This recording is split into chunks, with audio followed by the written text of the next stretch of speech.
शैक्षणिक संस्थाओं में उस पर हमको बोलने का मौका दिया तो हम बोल रहे थे। हमने ये कहा कि हम आरक्षण दे देते हैं, नामांकन का नियम बना देते हैं, लेकिन क्या हम किया है। बाबा भीमराव अंबेडकर में जब आरक्षण की बात दी थी तो हर 10 वर्ष पर समीक्षा की बात उन्होंने की थी। आज तक समीक्षा कोई नहीं किया है। यही बात हमने उठाया और हमने कहा कि गजेटेड ऑफिसर जो शेड्यूल कास्ट शेड्यूल ट्राइब्स हैं, उनका रोस्टर 1971 से लागू है और उस समय से आज तक कम से कम 16% आरक्षण मिलना चाहिए था प्रमोशन में, लेकिन आज मात्र 3% आरक्षण है। 16% करने में बहुत समय लगेगा, ये हम कहना चाह रहे थे। इसी बीच में माननीय मुख्यमंत्री तमक करके उठ गए और उठ करके अनाप शनाप ऐसी बातें बोलने लगे। हमको तो आश्चर्य हुआ कि वही नीतीश कुमार हैं जो पहले थे, आज से कुछ दिन पहले। आज लगता है कि वो दूसरे रूप में यहाँ परोसे गए, दूसरे रूप में आए। हमको लगता है कहीं न कहीं उनकी दिमाग में कोई कमजोरियां है, इसके चलते वो ऐसा बोल रहे हैं। और हम उनके बारे में कहना चाहते हैं, वो बार बार तुम ताम की बात करते हैं। आप जोड़ लीजिए 1985 में वो विधायक बने, हम 1980 से विधायक हैं। उम्र में वो 74 साल के हैं, उम्र में हम 80 साल के हैं। तो वैसी परिस्थिति में तुम ताम करना कहाँ का उचित है, उसमें भी विधानसभा में। इसलिए हमको लगता है कि मानसिक संतुलन वो खो बैठे हैं, इसलिए वो ऐसा करते हैं। पहली बात। दूसरी बात, एक बार बार कहते हैं हमने तुमको मुख्यमंत्री बनाया। देहात में कहा जाता है कि भले भैया सिर मुड़ाती है, उसको दोहे में चुचुअट होती है, कीड़ा काटता है तो वो सिर मुड़ाता है। उसी प्रकार से नीतीश कुमार 2014 में हार गए। सब लोग कहने लगा नीतीश कुमार इस्तीफा दो, इस्तीफा दो। अपनी लाज बचाने के लिए एक सीधा साधा आदमी को मुख्यमंत्री बनाने का काम किया। जीतन मांझी को उन्होंने अंडर एस्टिमेट किया था, समझ लिया था कि ये तो भुइयां मुसहर का परिवार है, हम जो कहेंगे वो करेगा। आप लोग भी इसका गवाह हैं कि 2 महीना तक मुख्यमंत्री के रूप में उनकी बातें हमने कही। आप लोगों ने कहा कि जीतन मांझी रबर स्टैंप हैं, जीतन मांझी रिमोट से चल रहे हैं। सही बात है, हम आपको धन्यवाद देते हैं। आपकी इन बातों ने हमको प्रेरणा दी और प्रेरणा के बाद हम जब काम करने लगे तो यही इनके चमचा लोग कहा, ए नीतीश बाबू, जीतन मांझी को आप बनाए थे कि जो कहिएगा सो करेगा, तो वैसा न करके राजहित में ऐसा ऐसा निर्णय ले रहा है। अगर 4-5 महीना रह गया आगे तो फिर आपको कुत्ता भी नहीं पूछेगा। निश्चित रूप में जीतन मांझी आगे का मुख्यमंत्री होगा। तब इसको हटाने के लिए इन्होंने क्या क्या नहीं किया। हमने इनको कहा कि आप फालतू इतना काम कर रहे हैं, इतना काम करने की जरूरत नहीं है। 2005 में आपने हमको मंत्री बनाया था और लोगों ने कहा कि एक दागी मंत्री आ गया है, तो 4 घंटा के अंदर हमने इस्तीफा दे दिया था। अगर आप चाहते कि मुख्यमंत्री पुनः हम बनना चाहते तो हम इस्तीफा दे देते, इसमें कहीं कोई दो बात नहीं। लेकिन ये बहुत लोगों के कहने पर क्या क्या उसमें कारगुजारी की आप लोग सब लोग जानते हैं। तो कहने का मेरा मतलब है कि नीतीश कुमार हमको बहुत हम योग्य थे इस समझ करके नहीं बनाया। उन्होंने बनाया कि जीतन मांझी भुइयां जात और मुसहर जात सीधा होता है, हम जो कहेंगे वो करेगा। लेकिन हम 9 महीना में जो किया आपके सामने है। और आज जब हम विधानसभा में आरक्षण पर बोलने की बात किया, हम अगर न बोलते तो कौन बोलता। आज हम 43 वर्ष से यहाँ का सदस्य हैं।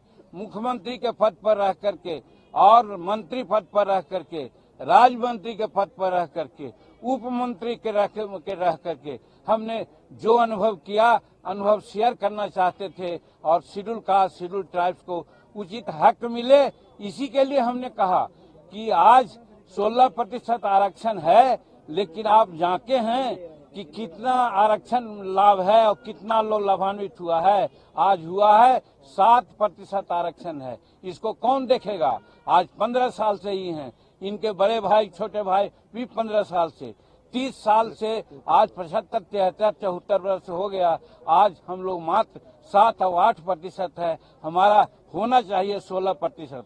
अब जब ये आगे बढ़ा रहे हैं 20% कर रहे हैं, तो 20% करने से क्या फायदा है जब ये नहीं देखेंगे कि हमको 20% लाभ मिलता है या नहीं। यही कहना चाहते थे, लेकिन इस बात को सुनना नहीं चाहते थे। दूसरी बात, सुप्रीम कोर्ट ने कहा था आरक्षण प्रमोशन में कि साहब आप स्टेटस को रखिए, लेकिन स्टेटस को दूसरे राज्यों ने रखा, लेकिन ये स्टेटस को नहीं रखा और सामान्य वर्ग के लोगों को प्रमोशन दिया और शेड्यूल कास्ट के प्रमोशन को केप्ट इन अबेयंस रखा कि सुप्रीम कोर्ट का आदेश आएगा तब करेंगे। यही हम कहना चाहते थे। ऐसा दुबातिया बात मत बोलिए। इनसे टेलीफोन पर बात करके भी हमने कहा था, तो हमसे कहा था इन्होंने कि नहीं, दोनों को प्रमोशन हम साइमल्टेनियसली देंगे, लेकिन जब देने की बात आई तो सामान्य वर्ग का प्रमोशन मिला, अच्छी बात है, उनका हम विरोध नहीं करते हैं, लेकिन साथ साथ शेड्यूल कास्ट का भी आरक्षण होना चाहिए था, जो नहीं हुआ। यही कहना चाहते थे। अब आगे आप लोगों के माध्यम से यही अनुरोध करना चाहते हैं कि इन सारी बातों को पब्लिक डोमेन में रखें। हम भी भारत सरकार के गृह मंत्रालय में या पर्सनल विभाग में या राज्य सरकार के अन्य राज्यपाल महोदय से मिलेंगे और कहेंगे कि ऐसे मुख्यमंत्री जिनका दिमाग लगता है कि अब कहीं दूसरे जगह चला गया है, इनको बर्खास्त कीजिए, यहाँ राष्ट्रपति शासन लगाइए और ताकि यहाँ बिहार की जनता को लाभ मिले और न्याय मिले। यही आगे हम लोग करेंगे। हाँ, एक बात और ये बार बार कहते हैं, 2017 में यही नीतीश कुमार कहे थे, मांझी जी आप लोगों के बारे में सोचा गया है। उस समय एनडीए में थे, तो हमने कहा था कि हाँ, हमारे बारे में सोचा गया है, मालूम है, हमको गवर्नर बनाया जा रहा है। हम गवर्नर के पद पर नहीं जाएंगे, कोल्ड स्टोरेज में नहीं जाएंगे, हम पब्लिक में रह करके लोगों से काम करेंगे। और हम जब नहीं बने तो आज सत्यदेव नारायण आर्य वहाँ के राज्यपाल 2 जगह बनाए गए। और आज की बात जहाँ तक है, बात कहीं उठती है, हम कहते हैं कि हम विधायक रहें न रहें, मेंबर पार्लियामेंट रहें न रहें, जब तक हमारे नस में एक बूंद भी खून है, पब्लिक से डायरेक्ट कांटेक्ट करके पब्लिक का सेवा करना चाहेंगे। हम राज्यपाल स्वप्न में भी नहीं सोचा है, हम राज्यपाल नहीं बनना चाहते हैं। शिक्षण संस्थाओं में शेड्यूल कास्ट, शेड्यूल ट्राइब्स और अन्य पिछड़ा वर्ग के लोगों के लिए नामांकन में आरक्षण का विषय था। हम इस पर बोलना चाह रहे थे पहले, जब सेवाओं में इन सब लोगों की नियुक्ति का जो प्रश्न आया संशोधन का, चूंकि कथित रूप में इनका जो जातीय जनगणना जो किया है, उस पर इन्होंने आगे बढ़ने का काम किया। हमने पहले ही कहा है कि ये जातीय आधारित गणना जो हुई है, एक कागजी हुई है, धरातल पर कोई गया नहीं है। और हर समाज में जिसको कम होना चाहिए उसको ज्यादा किया गया है, और जो ज्यादा है उसका कम दिखलाया गया है। और धरातल पर अगर जाते तो सारी बात होती। ये कहना चाहते थे हम उस विधेयक पर, वहाँ पर माननीय अध्यक्ष महोदय हमको बोलने नहीं दिए। फिर जब ये आरक्षण की बात आई, नामांकन की बात आई शैक्षणिक संस्थाओं में, उस पर हमको बोलने का मौका दिया तो हम बोल रहे थे। हमने ये कहा कि हम आरक्षण दे देते हैं, नामांकन का नियम बना देते हैं, लेकिन क्या हम किया है।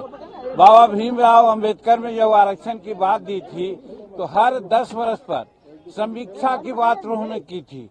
आज तक समीक्षा कोई नहीं किया है।